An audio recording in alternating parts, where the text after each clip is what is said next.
Hey everybody, what's up and welcome back to today's video guys. And today guys, I'm going to go ahead and be showing you how to go ahead and generate product descriptions using AI on Odoo. This is a very simple thing to do, so make sure to watch this quick and easy video till the very end, follow my steps correctly, so you can make sure that this works the same for you and you can do this yourself. But yeah guys, let's get straight into it.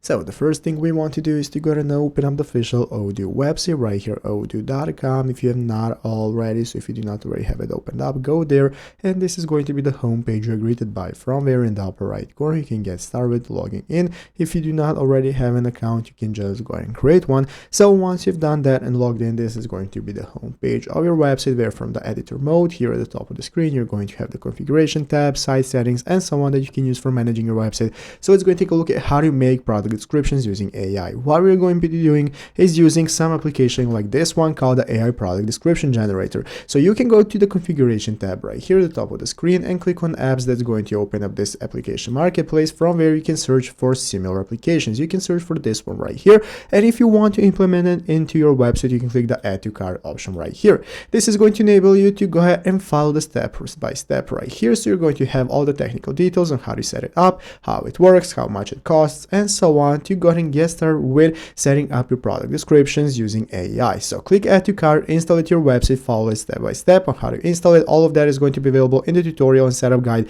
and get started with using it for your product descriptions. So I hope this video was helpful. If it was, make sure to leave a like, subscribe to the channel. Thanks for watching, take care, and bye.